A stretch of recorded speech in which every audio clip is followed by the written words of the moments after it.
सहनौ भुनक्तु सह वीर्यं करवावहै तेजस्विनावधीतमस्तु मा विद्विषावहै। ॐ शान्ति शान्ति शान्तिः। ॐ अथ पुरुषो ह वै नारायणो कामयत प्रजासृजेयेति नारायणात् प्राणो जायते मनः सर्वेन्द्रियाणि च खं वायुर्ज्योतिराप पृथिवी विश्वस्य धारिणी नारायणात् ब्रह्मा जायते नारायणाद् रुद्रो जायते नारायणादिन्द्रो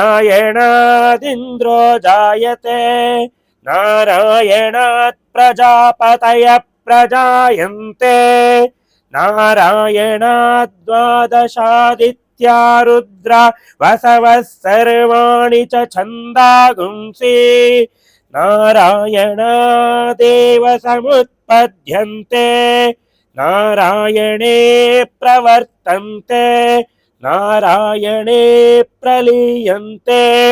ॐ अत नित्यो नारायणः ब्रह्मा नारायणः शिवश्च नारायणः शक्रश्च नारायणः या वा पृथिव्यौश्च नारायणः कालश्च नारायणः दिशश्च नारायणः ऊर्ध्वश्च नारायणः अधश्च नारायणः नारायण एवेदगुं सर्वं यद्भूतं यच्च भव्यं निष्कलो निरञ्जनो निर्विकल्पो निराख्यात शुद्धो देव एको नारायणः न द्वितीयोऽस्ति कश्चित् य एवं वेद स विष्णुरेव भवति स विष्णुरेव भवति।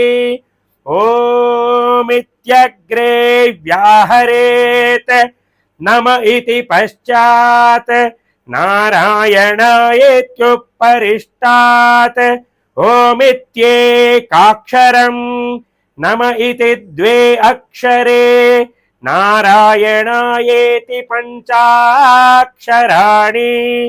एतद्वै नारायण स्याष्टाक्षरं पदं यो ह वै नारायण स्याष्टाक्षरं पदमध्येति अनपभ्रमः सर्वमायुरेति विन्दते प्राजापत्यगुं रायस्पोषं गौपत्यं ततो मृतत्वमश्नुते ततो मृतत्वमश्नुत इति य एवं वेद प्रत्यगानन्दं ब्रह्म पुरुषं प्रणवस्वरूपम् अकार उकार मकार इति तानेकधा समभरतद्देतदोमिति यमुक्त्वा मुच्यते योगी जन्म संसार बन्धनात्।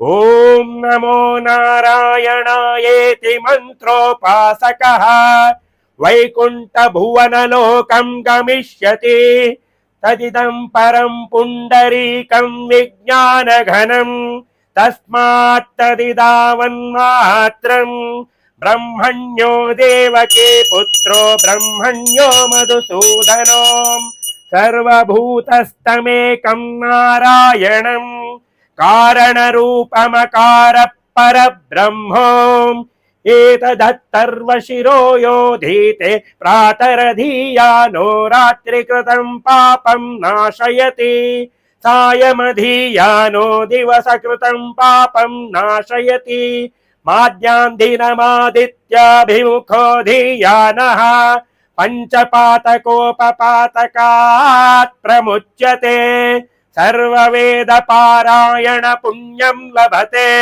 नारायण सायुज्यमवाप्नोति नारायण सायुज्यमवाप्नोति य एवं वेद इत्युपनिषत्। ॐ सहनाववतु सहनौ भुनक्तु सह वीर्यं करवावहै तेजस्विनावधीतमस्तु मा विद्विषावहै। ॐ शान्ति शान्ति शान्तिः। ॐ श्री सौभाग्य ओम श्री सौभाग्यलक्ष्मी ध्यानम् अमलकमल संस्था तद्रज पुंजवर्णा करकमल धृतेष्टाभीति युग्माम्बुजा च मणिमकुट विचित्रांकृता कल्पजालये सकल भुवन माता संततं श्री श्रियै नः। ओम नारायणाय विद्महे वासुदेवाय धीमहि तन्नो विष्णु प्रचोदयात्। ओम गोपालाय विद्महे गोपीजनवल्लभाय धीमहि तन्नो गोपाल प्रचोदयात्। ओम वेंकटेशाय विद्महे श्रीमन्नाथाय धीमहि तन्नः शीर्ष प्रचोदयात्। ओम महादेव्यैश्च विद्महे विष्णुपत्न्यैश्च धीमहि तन्नो लक्ष्मी प्रचोदयात्। ओम धनुर्धराय विद्महे सर्वसिद्धैश्च विष्णुपत्न्यैश्च धीमहि तन्नो धरा प्रचोदयात्। ओम तत्पुरुषाय विद्महे सुवर्णपक्षाय धीमहि तन्नो गरुड प्रचोदयात्। ओम